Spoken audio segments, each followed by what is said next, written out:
Seekor gagak dan angsa. Seekor burung gagak dengan bulu berwarna hitam seperti batu bara merasa iri pada angsa karena bulunya yang berwarna putih seperti salju yang paling murni. Gagak yang bodoh itu berpikir bahwa jika dia hidup seperti angsa, berenang, memakan rumput liar dan tanaman yang tumbuh di air, maka bulunya juga akan memutih seperti angsa.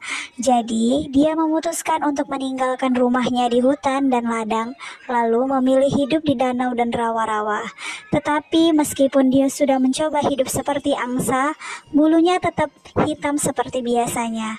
Gagak bodoh itu malah semakin kurus karena rumput air yang dia makan tidak cocok dengannya. Dan akhirnya dia pun mati. Pesan moral yang bisa kita ambil adalah merubah kebiasaan tidak akan bisa mengubah alam ataupun keadaan.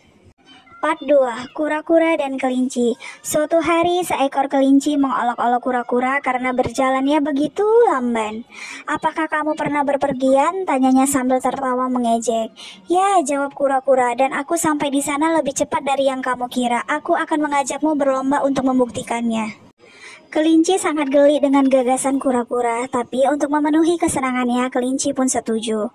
Rubah bertindak sebagai hakim untuk menandai jarak dan memulai perlombaan. Sesaat setelah perlombaan dimulai, kelinci itu segera menghilang dari pandangan dan membuat kura-kura merasa konyol karena telah mencoba balapan dengan kelinci. Kelinci berbaring di samping jalur untuk tidur siang sampai kura-kura itu menyusulnya. Sementara itu, kura-kura terus berjalan perlahan tapi pasti hingga dapat melewati kelinci yang sedang tidur. Tetapi kelinci tidur dengan sangat pulas dan ketika ia terbangun, kura-kura pun sudah berada di dekat garis akhir. Kelinci pun berusaha untuk berlari dengan cepat, tapi dia tidak menyusul kura-kura dengan tepat waktu. Pesan dari cerita kura-kura dan kelinci adalah berjalan dengan lambat namun pasti dapat membuat kamu memenangkan perlombaan. Part 3. Si penipu. Pada suatu hari seorang pria jatuh sakit dalam keadaan yang sangat buruk. Dia bersumpah kepada dewa bahwa akan mengorbankan 100 lembu jika mereka mau mengembalikan kesehatannya. Dewa akhirnya membantu pria tadi untuk pulih dalam waktu yang singkat agar bisa melihat bagaimana dia akan menepati sumpahnya. Namun pria tersebut tidak memiliki seekor lembu pun di dunia. Jadi dia memutuskan untuk membuat 100 ekor lembu kecil yang terbuat dari lemak.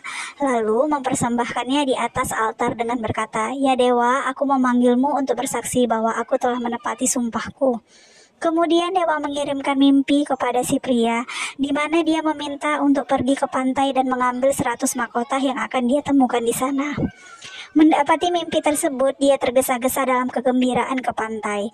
Tetapi sesampainya di pantai, dia malah bertemu dengan sekelompok perampok yang menangkapnya dan membawanya pergi untuk dijual sebagai budak bersamaan dengan 100 mahkota tersebut.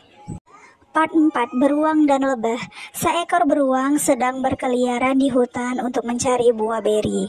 Di pohon yang tumbang, tempat sekawanan lebah menyimpan madu mereka. Beruang itu mulai mengendus batang kayu dengan sangat hati-hati untuk mengetahui apakah lebah ada di rumah mereka. Saat itu salah satu lebah pulang dari ladang semanggi dengan membawa banyak nektar manis. Menebak apa yang akan diinginkan beruang itu, lebah dengan cepat terbang ke arahnya dan menyengatnya lalu bersembunyi ke dalam batang kayu berlubang.